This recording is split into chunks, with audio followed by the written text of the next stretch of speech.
No alto da vila, perto do penhasco, existe uma casa que ninguém gosta de comentar. Não é por causa de fantasmas nem de maldições antigas. É por causa do frio. Não um frio comum, mas um frio que parece vivo. Mesmo no verão, quando o sol queima o chão lá fora, a casa solta um vento gelado pelas frestas. Os vidros ficam embaçados o tempo todo e quem chega perto jura ver a própria respiração no ar. Os moradores dizem que o homem dali, o Sr. Álvaro, nunca sai. Recebe tudo em casa: comida, jornais, até o correio. Mas ninguém o vê. Deixa o dinheiro num envelope e de madrugada o cesto volta vazio. Parece que a casa faz o trabalho por ele. As pessoas evitam até passar na calçada. O cachorro do padeiro trava quando chega perto do portão. E a benzedeira da vila diz que aquela casa tem ar que não pertence a este mundo. Numa tarde chuvosa, uma nova vizinha se muda para a casa ao lado. Clara, uma mulher curiosa, professora de piano, dessas que não acreditam em histórias. Mas na primeira noite, o barulho do vento vindo da casa ao lado não a deixa dormir. Não é o som normal do vento, é como se alguém respirasse dentro dele. No dia seguinte, Clara vai levar um cesto de pães para se apresentar. Quando chega perto do portão, sente o ar mudar. É como atravessar uma parede invisível. Um frio intenso toma o corpo, o tipo de frio que queima a pele por dentro. Mesmo assim, bate a porta. Nenhuma resposta. Mas, quando vira para sair, escuta o som de um trinco girando. A porta se abre sozinha, num rangido demorado. Clara dá um passo para trás. O ar que sai de dentro é tão gelado que forma uma nuvem branca, como o vapor do ar-condicionado, só que muito mais forte. Parece vir de todas as paredes, como se a casa inteira respirasse gelo. Ela hesita. Lá dentro, uma sombra passa lentamente entre as cortinas. Não dá para saber se é o homem ou outra coisa. Então, uma voz fraca, distante, quebra o silêncio. Deixa o cesto e vá. Clara obedece. Mas antes de sair, repara num detalhe. O chão está coberto de uma fina camada de gelo, como se alguém tivesse deixado o inverno ligado lá dentro. Quando ela volta para casa, o frio ainda a acompanha. E pela janela vê algo impossível. A casa ao lado, a casa do frio, solta uma pequena nuvem branca pela chaminé, como se exalasse respiração. Clara voltou à casa no dia seguinte. Disse a si mesma que era apenas para devolver o cesto, mas sabia que não era só isso. Aquela casa e aquele homem tinham deixado perguntas demais. Bateu a porta. Nada. Quando ia desistir, ouviu uma voz calma lá de dentro. Pode entrar. A porta estava encostada. O frio veio como uma onda, mas ela percebeu algo novo. O homem estava vestido normalmente, sem casaco, sem luvas, como se não sentisse nada daquilo. Ele estava sentado, junto à mesa, lendo um jornal antigo. A luz da sala era amarelada e fraca, e mesmo assim, parecia iluminar apenas ele. Bom dia, disse Clara, meio sem jeito. Bom dia, senhora. Clara, não é? Eu nunca disse meu nome. A senhora deixou no bilhete. Ela tentou lembrar. Não tinha assinado o bilhete, mas achou melhor não insistir. Vim saber se o senhor gostou do pão. Ele levantou os olhos, serenos, e respondeu com uma gentileza triste. Gostei. É bom sentir o gosto das coisas simples de vez em quando. O frio a fazia tremer, mas o homem parecia confortável, como se aquele clima fosse natural para ele. O senhor vive aqui há muito tempo? Perguntou. Tempo demais, acho. E não sente falta das pessoas? As pessoas trazem calor. Isso é ruim? Às vezes o calor machuca mais que o frio. A resposta ficou no ar, como o vapor da respiração dela. Por um instante, o relógio da sala pareceu parar. Clara tentou mudar de assunto. Olhou ao redor. Nada de quadros, nada de flores, nenhuma cor viva. Só tons de cinza, madeira escura e o som distante do vento. Sua casa é muito silenciosa. É o que eu preciso para pensar. E no que o Senhor pensa? No que perdi? E o que o Senhor perdeu? Tudo que tinha calor. Clara sentiu um aperto no peito. Ele não falava com raiva, falava com saudade. De repente, ouviu um leve estalo. O mesmo som metálico que ouvira no dia anterior. Vinha das paredes. O homem olhou rápido na direção do ruído, preocupado, mas tentou disfarçar com um sorriso. Essa casa é velha. Às vezes reclama. Parece um som de máquina. É o encanamento. Respondeu rápido demais. Ela percebeu, mas não quis insistir. Pegou o jornal da mesa. Era datado de 20 anos atrás. O senhor gosta de coisas antigas? Gosto do que não muda. O novo envelhece depressa. Demais. O frio aumentou. Clara começou a bater o queixo e ele notou. Levantou-se, foi até um armário e trouxe um cobertor. Entregou a ela, com cuidado. A mão dele tocou de leve a dela. E Clara sentiu algo estranho. A pele dele não tinha temperatura nenhuma. Nem quente, nem fria. Era... nada. Ela disfarçou. Ele percebeu e abaixou o olhar, envergonhado. Me desculpe. Por quê? Às vezes, esqueço o quanto o frio incomoda os outros.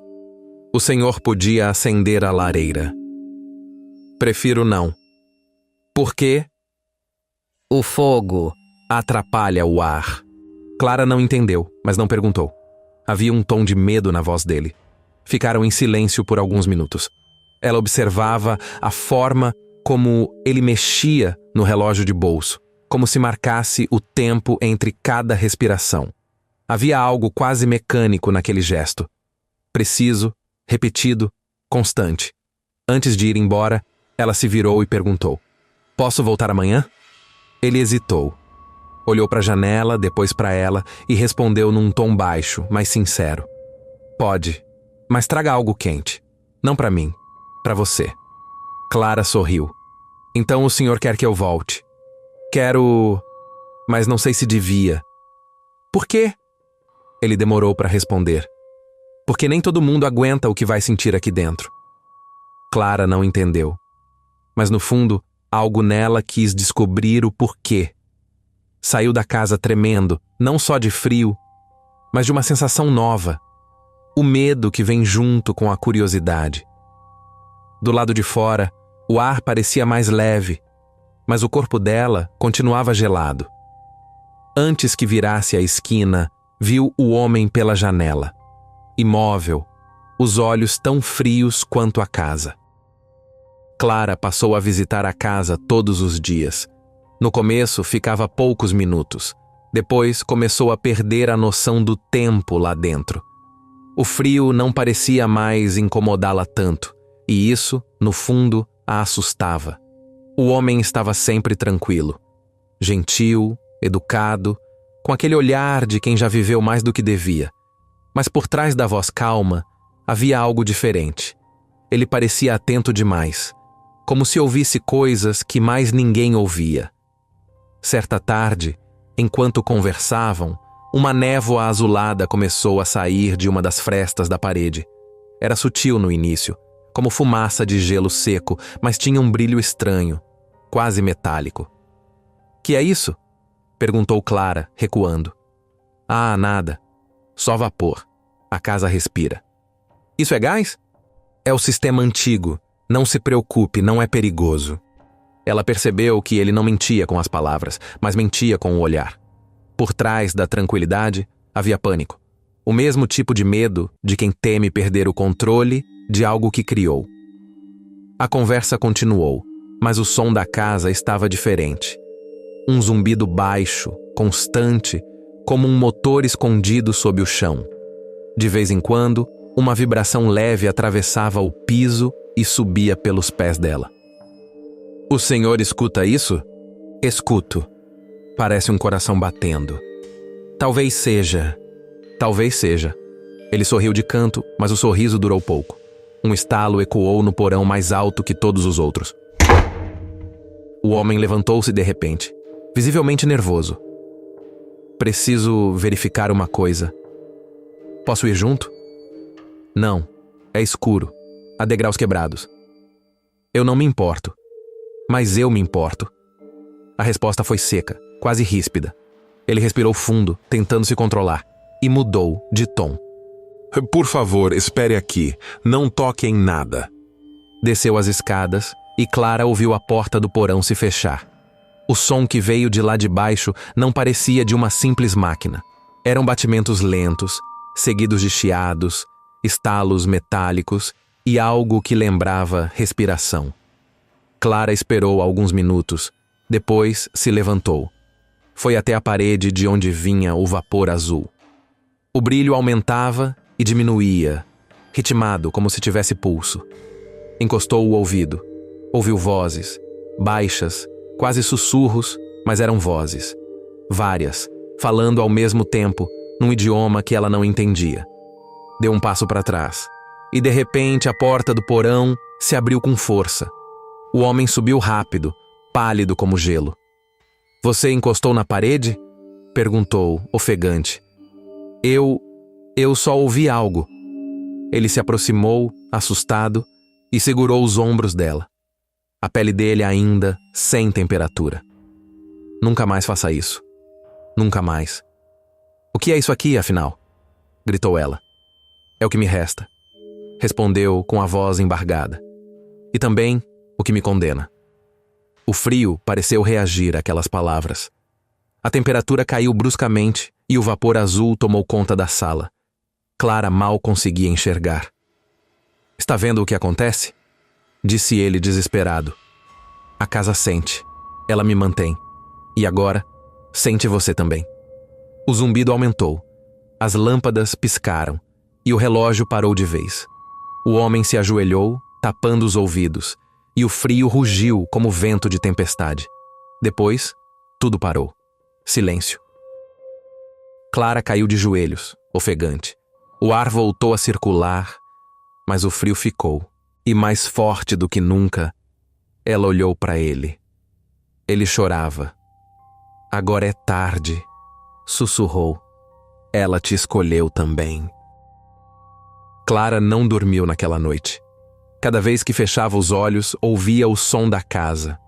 O mesmo ruído metálico que vinha das paredes, batendo, como um coração mecânico. E o pior era que agora, aquele som não vinha só da casa dele. Parecia vir de dentro dela também. Na manhã seguinte, o ar estava pesado. O sol não alcançava o número 9. Não precisou bater. A porta se abriu sozinha, com o mesmo rangido de sempre, como se já soubesse que ela viria. O homem estava à mesa, imóvel, pálido. Os olhos fundos, o olhar distante.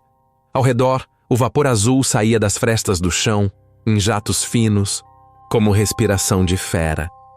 O sistema está falhando, disse ele, sem levantar a cabeça. Que sistema? Perguntou Clara, já cansada das meias verdades. O que me mantém de pé? Ele se levantou devagar. O corpo parecia leve demais. Os movimentos, calculados, quase sem peso. Eu tentei, Clara. Tentei preservar o que restou de mim. O senhor fala como se estivesse morrendo. Morrendo? Não. Ele sorriu. Isso já aconteceu faz tempo.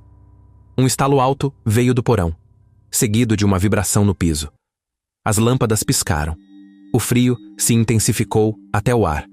Ficar cortante. Clara segurou o braço dele. O toque gelou sua pele, como metal. O que tem lá embaixo, Álvaro? A verdade. Ele tentou impedi-la, mas ela já caminhava na direção da porta do porão. O trinco estava congelado, mas girou ao primeiro toque. Um vapor espesso escapou da fenda junto com um som, um gemido baixo, quase humano. Os degraus desciam fundo. Cada passo era um mergulho em outro mundo. Lá embaixo, o ar era pesado, úmido, e o cheiro, doce, como metal e formol. Clara acendeu uma lanterna velha pendurada na parede. A luz cortou a escuridão, revelando algo que ela jamais esqueceria. Tubos. Centenas de tubos saindo das paredes e do teto, ligados a uma estrutura central, uma máquina enorme, antiga, pulsando lentamente, como se respirasse. No centro, um tanque de vidro espesso, cheio de líquido azulado. Dentro dele, um corpo, ou o que restava de um. Era o mesmo homem, o mesmo rosto, os mesmos olhos fechados. Clara deixou a lanterna cair. O som ecoou como um tiro. Meu Deus, eu disse para você não descer. A voz dele veio do alto da escada. Mas quando ela olhou, ele ainda estava lá, de pé, olhando para ela. E também dentro do tanque. Isso não é possível, sussurrou. Eu consegui deter a morte, mas não soube viver depois disso. O que é esse gás? Um composto que mantém a mente ativa enquanto o corpo dorme. O frio impede a decomposição.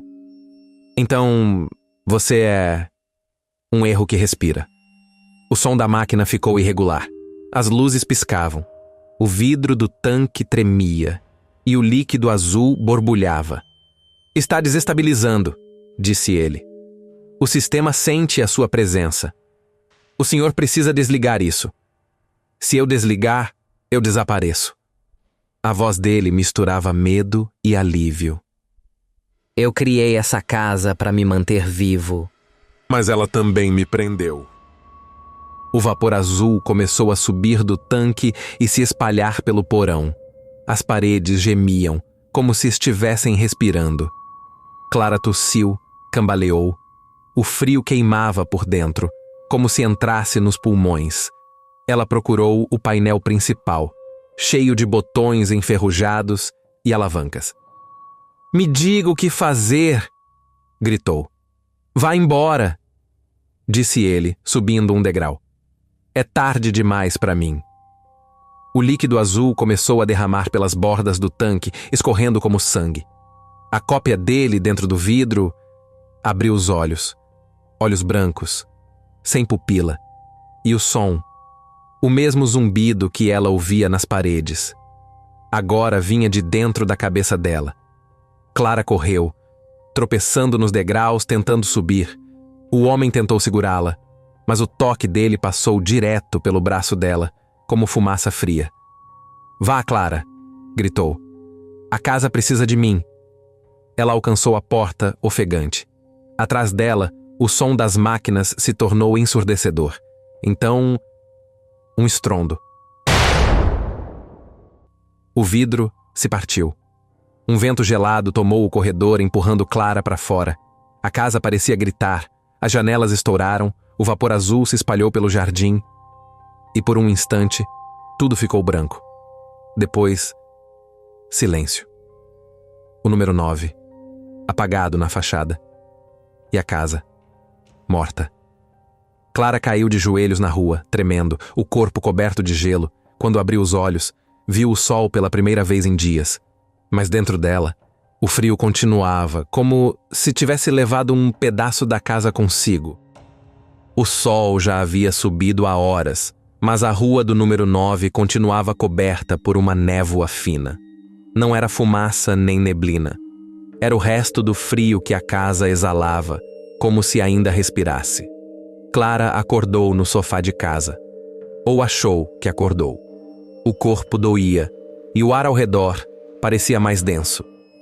Cada respiração saía em forma de vapor. O piano, no canto da sala, estava coberto por uma fina camada de gelo. Ela tentou abrir a janela, mas o vidro estava congelado por dentro. Do outro lado da rua, a casa do homem permanecia em silêncio. Mas, a cada rajada de vento, o portão balançava sozinho, como se esperasse alguém voltar. Clara encostou a mão no peito. O coração batia, devagar demais.